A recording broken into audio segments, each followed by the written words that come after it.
তেলের লাইনে দাঁড়িয়ে বিভীষিকা। ইদানিং বাংলাদেশে তেল মানে জ্বালানি তেল নিয়ে মারাত্মক রকমের হযবরল ঘটনা ঘটে চলছে।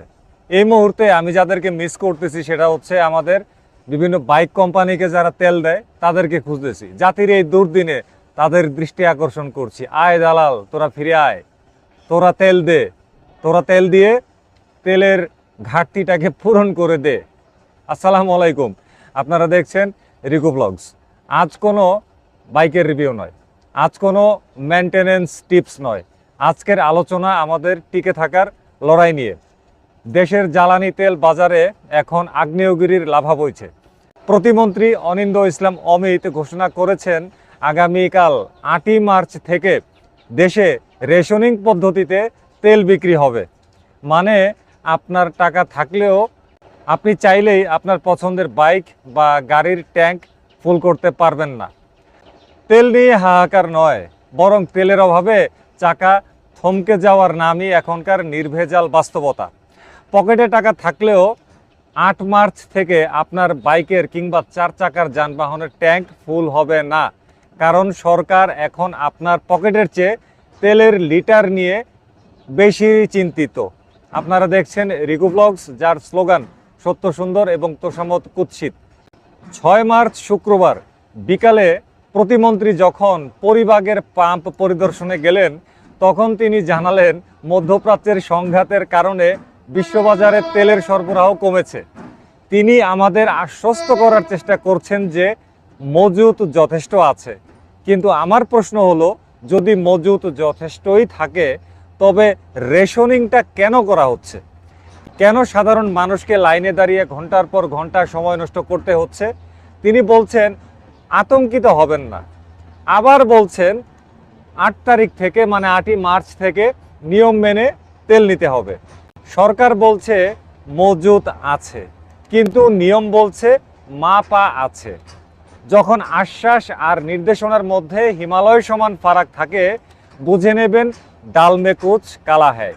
সত্যটা হলো, তেলের জাহাজ বন্দরে আসার চেয়ে সংকটের খবর আমাদের ড্রয়িং রুমে আগেই পৌঁছে গেছে।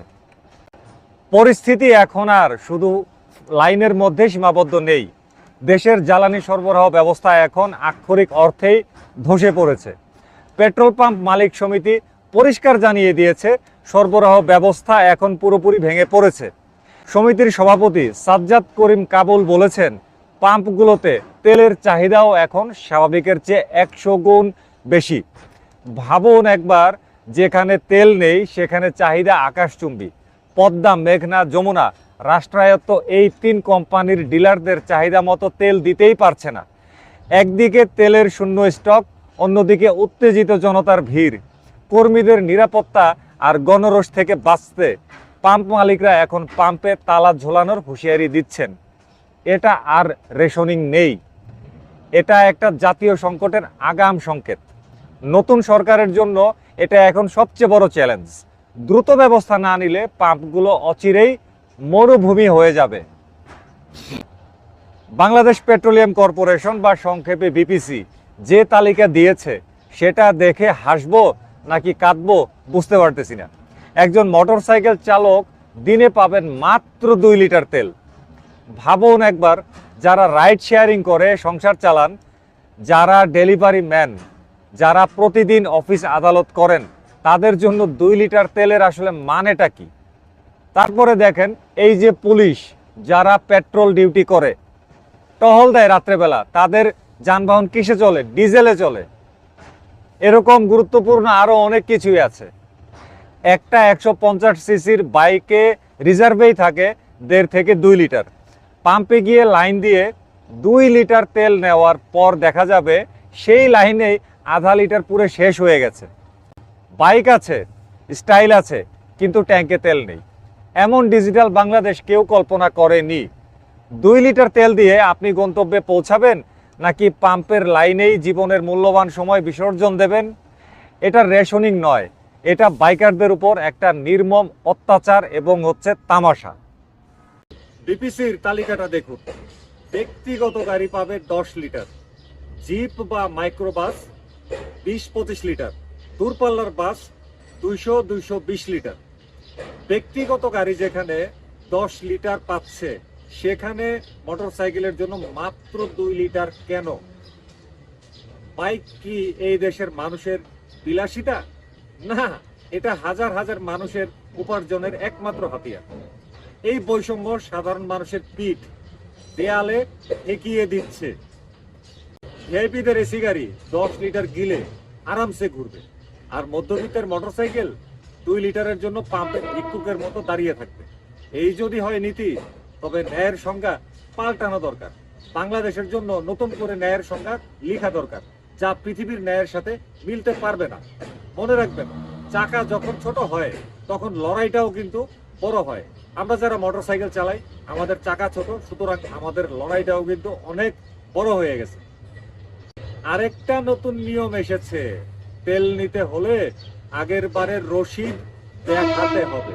তার মানে এখন থেকে মানি ব্যাগে লাইসেন্স আর এনআইডি কার্ডের চেয়ে তেলের রসিদ বেশি সাবধানে রাখতে হবে।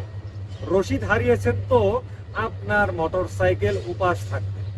ডিলারদের বলা হয়েছে বরাদ্দের বেশি তেল না দিতে। পাম্পগুলো এখন চেকপোস্ট হয়ে যাবে। আপনি হয়তো ভাবছেন অন্য পাম্পে গিয়ে বেশি তেল নেবেন, কিন্তু সেই ফাঁকফোকরও বন্ধ করার জোরালো চেষ্টা চলছে। এখন থেকে মানি ব্যাগে টাকার চেয়ে তেলের রসিদ বেশি রাখবে। রসিদ হারানো মানে আপনার যানবাহনের মরণ ঘটনা। ডিজিটাল বাংলাদেশে কি আমরা শেষ পর্যন্ত এক টুকরো কাগজের কাছে জিম্মি হয়ে গেলাম? যখন তেল কম থাকে তখন বাইকের ফুয়েল পাম্পের উপরে প্রচন্ড রকমের নেতিবাচক চাপ পড়ে, বিশেষ করে যাদের ফুয়েল সাপ্লাই সিস্টেম হচ্ছে এফআই। ট্যাঙ্ক যদি সবসময় লো লেভেলে থাকে, তখন ফুয়েল পাম্প নষ্ট হওয়ার আশঙ্কা 99%। মাইলেজ বাড়ানোর জন্য অনেকে এখন লো অকটেন তেলের দিকে ঝুঁকতে পারেন, কিন্তু মনে রাখবেন, ভেজাল তেল আপনার ইঞ্জিনের আয়ু কমিয়ে দেবে, আপনার মানসিক শান্তিকে নষ্ট করে দেবে, আপনার রক্ষণাবেক্ষণ ব্যয় বহুগুণে বাড়িয়ে দেবে। সত্য সুন্দর, তোষামত কুৎসিত। সত্যিটা হলো, আপনার হাই কনফিগ বাইক এখন শোপিস হতে চলছে যদি না আপনি মাইলেজের হিসাব মেলাতে পারেন। 2 লিটার তেল দিয়ে যারা ইকোনমি মোড ভুলে টপ স্পিড খোঁজেন, তারা আসলে নিজের পকেট কাটছেন। তেলের দাম বাড়েনি এখনো, কিন্তু রেশনিং মানেই সরবরাহে ঘাটতি, আর ঘাটতি মানেই সবকিছুর দাম বেড়ে যাওয়া। বাসের টিকিট থেকে শুরু করে কাঁচা বাজার, সবকিছুর উপর এই তেলের প্রভাব পড়বে। সামনে পবিত্র ঈদুল ফিতর আসছে, বুঝতেছেন? সেই সময়ে যারা গ্রামের বাড়িতে যাবেন স্বজনদের কাছে, তাদের অবস্থাটা কি হইতে পারে? মধ্যপ্রাচ্যের যুদ্ধের দোহাই দিয়ে আমাদের পকেট কাটার একটা নতুন উৎসব এই মুহূর্তে শুরু হয়েছে। এটা কতদিন চলে এবং এটা আরো বাড়ে কিনা, সেটাই হচ্ছে এখন দেখার বিষয়। যুদ্ধ হচ্ছে 1000 মাইল দূরে, কিন্তু যখন হচ্ছে আমাদের সাধারণ মানুষের পকেট। তেলের ট্যাঙ্ক ভরার আগে আমরা আসলে আতঙ্কের ট্যাঙ্ক ভরে ফেলতেছি, আর এই আতঙ্কের সুযোগ নিচ্ছে একদল অসাধু ব্যবসায়ী। আমার প্রিয় মোটরসাইকেল চালক ভাইয়েরা বোনেরা যারা আছেন, তাদের উদ্দেশ্যে এখন বলবো যে আসলে এই সংকটকালীন সময়ে আমরা কি করতে পারি। 1 নম্বর, টায়ার প্রেসার ঠিক রাখুন। প্রেসার কম থাকলে মাইলেজ অবশ্যই কিন্তু কম পাবেন। 2, চেইন লুব্রিকেশন নিয়মিত করুন। 3, অপ্রয়োজনে বাইক নিয়ে বের হবেন না। 4 নম্বর, জ্যাম এড়িয়ে চলার সর্বোচ্চ চেষ্টা করুন। আমি জানি এই পয়েন্টগুলো শুনে আমাদের বাইকার ভাই বোনেরা বলবে যে ভাই আমাদেরকে তেলই দেয় না আর আপনি আছেন টিপস নিয়ে।